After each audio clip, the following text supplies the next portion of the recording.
Muy buenos días, ¿cómo estás? Katy Fernández te saluda. Qué lindo saber que estás ahí, acompañándome. Gracias. Abramos juntos ahora la palabra de nuestro Dios Creador. Trae tu Biblia y oremos antes de abrirla. Amado Padre Celestial, gracias porque sabemos que nunca estamos solos, siempre estás a nuestro lado. Gracias porque también sabemos que todo lo podemos contigo a nuestro lado. Queremos ser tus testigos.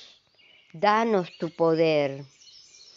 Ayúdanos a no jugar a ser cristianos, sino realmente a entregarte todo nuestro corazón para que seas el capitán de nuestras vidas, para que otros al mirarnos no nos vean a nosotros, sino a ti a través nuestros.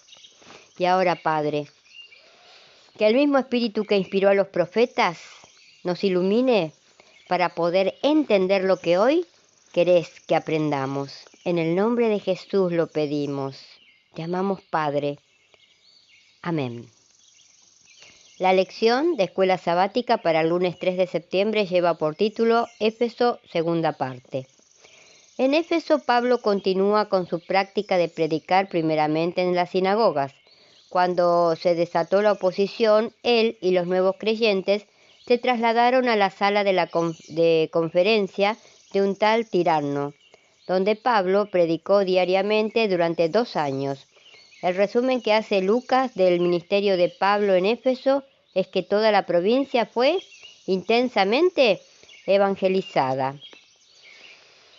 En Hechos 19 del 11 al 20, Lucas añade algunas historias de milagros que describen el triunfo del poder de Dios en una ciudad donde la magia y otras prácticas supersticiosas eran bastante comunes.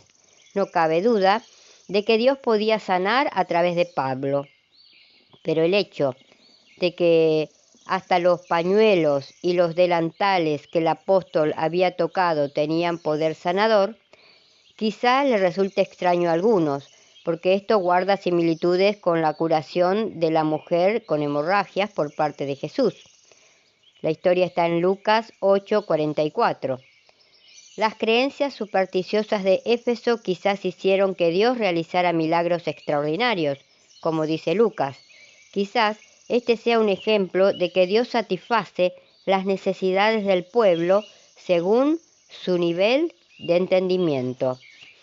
Satisfecho con los resultados de su misión en Éfeso, Pablo decidió ir a Jerusalén.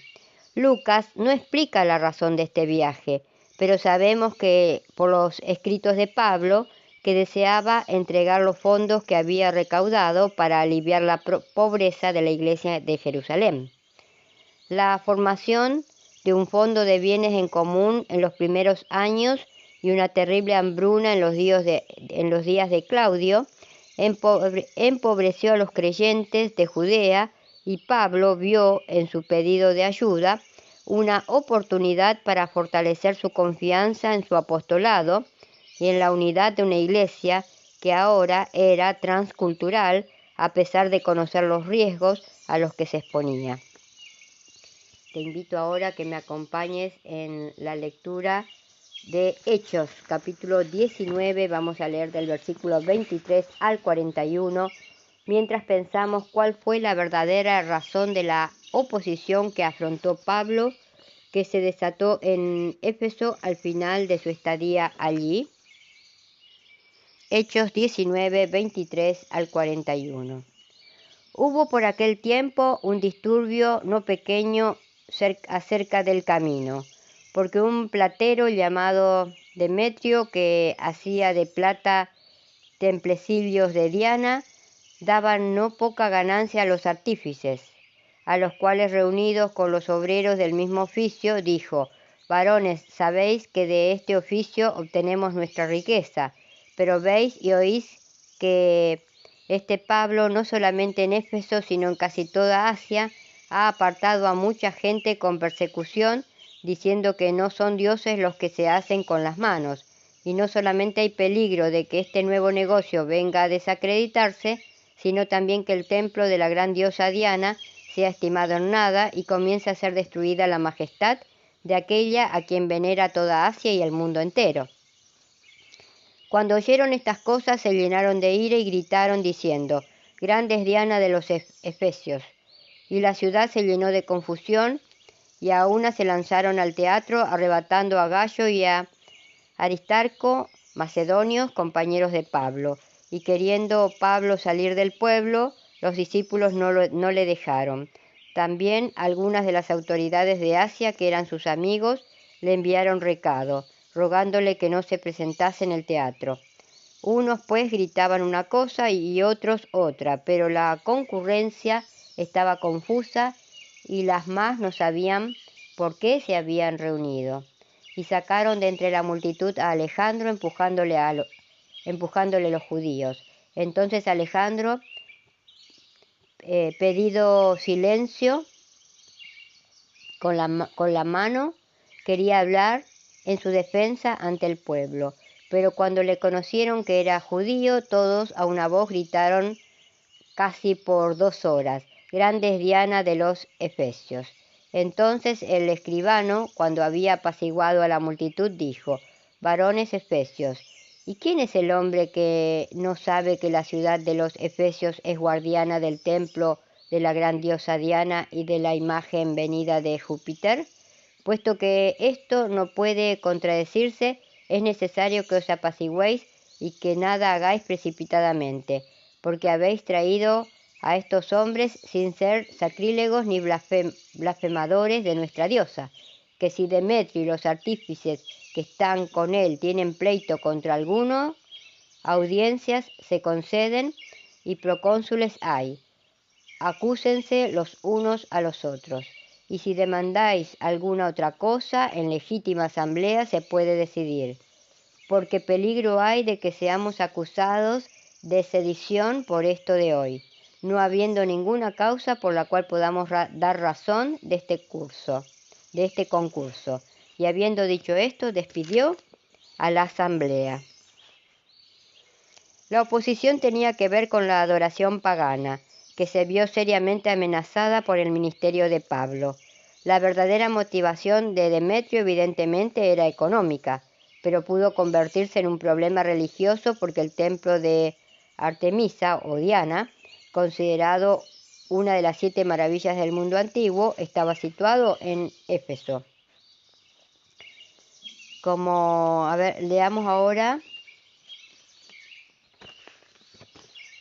nuevamente Hechos 19:27. Y no solamente hay peligro de que nuestro negocio venga a desacreditarse, sino también que el templo de la gran diosa Diana sea estimado en nada y comience a ser destruida la majestad de aquella a quien venera toda Asia y el mundo entero. Fíjate cuán ingenioso fue Demetrio para implantar la piedad religiosa en un intento de hacer que el dinero siga fluyendo. Como cristianos, ¿por qué debemos tener cuidado de no usar nuestra fe o una piedad fingida en relación con nuestra fe de la misma manera? Ahora pasamos a la meditación de hoy, que lleva por título: ¿Es pecado dudar? Cuando pues los hombres vinieron a él, dijeron: Juan el Bautista nos ha enviado a ti para preguntarte: ¿eres tú el que ha de venir o esperamos a otro? Lucas 7:20. Juan el Bautista, un hombre lleno del Espíritu Santo, dudó. Si escuchó la voz de Dios confirmando que Jesús era el Hijo amado, ¿por qué tiempo después dudó de que fuera el Hijo de Dios? Seguramente, al estar preso, el aislamiento y la soledad de la oscura celda abrumaron su mente y agotaron su resistencia espiritual. Además, no comprendía totalmente la misión de Jesús, por eso no comprendía su actitud. Muchas preguntas sin respuestas abrumaban su alma. ¿Por qué Jesús no se da a conocer como el Mesías? ¿Por qué no busca el apoyo de los dirigentes de la nación? ¿Por qué no ha venido a visitarme ni antes ni ahora que estoy prisionero? Y si es el Hijo de Dios, ¿por qué ya no se constituye como Hijo de Dios? ¿Y si no es el Mesías? ¿Y si no salgo de prisión? Afligido Juan el Bautista y abrumado por estas preguntas y muchas más, envió a una comisión a entrevistarse con el Salvador.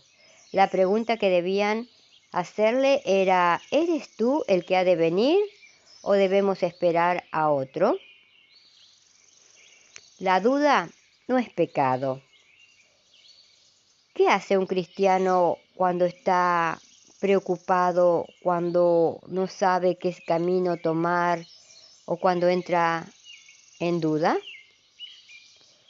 El pecado y la culpa pueden llevarlo a pensar que Dios no está de su lado. También la influencia negativa de otras personas pueden inducirlo a dudar. Los fracasos pasados y las expectativas equivocadas para el futuro conducen a la duda.